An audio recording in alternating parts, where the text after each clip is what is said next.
Disertasi dengan judul Green Fikih Ekologi Tata Kelola Sampah di Banyumas Perspektif Pemikiran Yusuf Al-Qardawi. Oleh Sugeng Riyadi. Disertasi ini berangkat dari krisis lingkungan dan persoalan sampah yang semakin kompleks, baik secara global maupun lokal di Kabupaten Banyumas.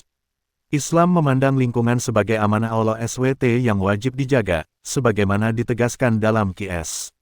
Ar-Rum 41 dan Qs. Al-A'raf 56. Penelitian ini mengkaji konstruksi Green Fikih Ekologi berdasarkan pemikiran Yusuf Al-Qardawi serta relevansinya dalam tata kelola sampah di Banyumas. Hasil penelitian menunjukkan bahwa integrasi nilai tauhid ekologis, amanah, maqasid al-syariah, dan hifz al-biyah mampu memperkuat kebijakan lingkungan, pendidikan ekologis, serta partisipasi masyarakat. Model Green Fikih Ekologi menjadi paradigma integratif yang menghubungkan spiritualitas, kebijakan publik, dan transformasi sosial menuju tata kelola sampah berkelanjutan. Bab 2 membahas landasan teoritis penelitian Green Fikih Ekologi dalam tata kelola sampah di Banyumas.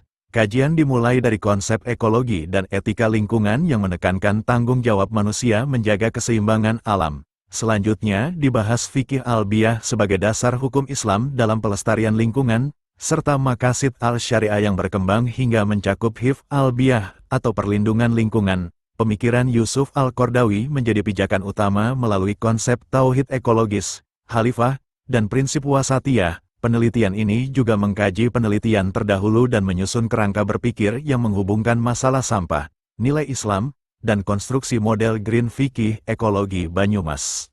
Paparan Bab 3.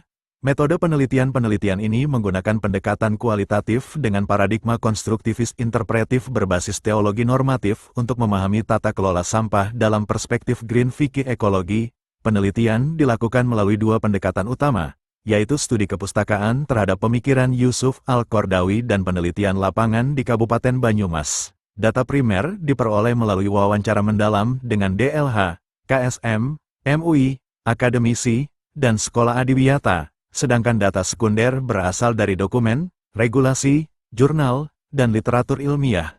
Teknik pengumpulan data meliputi wawancara, observasi, dan dokumentasi. Analisis menggunakan model interaktif Miles dan Huberman, diperkuat hermeneutika maqasid, integrasi normatif empiris, dan triangulasi sumber untuk menjamin validitas penelitian. Bab 4 penelitian ini menunjukkan bahwa pemikiran Yusuf Al-Qardawi memiliki relevansi kuat terhadap tata kelola sampah di Banyumas. Konsep tauhid ekologis menegaskan bahwa alam merupakan ciptaan Allah yang harus dijaga keseimbangannya. Manusia sebagai khalifah memiliki amanah untuk memelihara bumi dan menghindari kerusakan lingkungan. Selain itu, konsep hifz al-biyah memperluas maqasid al-syariah dengan memasukkan pelestarian lingkungan sebagai bagian dari kemaslahatan umat. Hasil penelitian lapangan memperlihatkan bahwa nilai-nilai tersebut telah terimplementasi dalam praktik masyarakat Banyumas melalui kebijakan DLH, program bank sampah, sekolah adiwiyata, serta gerakan dakwah lingkungan oleh tokoh agama dan pesantren. Partisipasi masyarakat dalam pengelolaan sampah berbasis komunitas mencerminkan nilai amanah, gotong royong, dan tanggung jawab sosial ekologis. Sebagai sintesis teori dan praktik, penelitian ini menghasilkan model Green Fikih Ekologi yang mengintegrasikan dimensi teologis, sosial, kebijakan, dan teknis dalam tata kelola sampah berkelanjutan. Model ini menempatkan kebersihan dan pengelolaan lingkungan sebagai bagian dari ibadah dan transformasi sosial. Bab 5 disertasi ini menegaskan bahwa pemikiran Yusuf Al-Qardawi tentang fikih lingkungan berhasil membangun fondasi teologis bagi lahirnya Green Fikih Ekologi sebagai paradigma tata kelola sampah berbasis nilai Islam. Penelitian menunjukkan bahwa konsep hifz al-biyah, amanah, dan khalifah sangat relevan diterapkan di Banyumas melalui sinergi pemerintah, masyarakat, tokoh agama, dan lembaga pendidikan. Model Green Fikih Ekologi mampu mengintegrasikan dimensi spiritual, sosial, dan kebijakan publik dalam pengelolaan sampah berkelanjutan.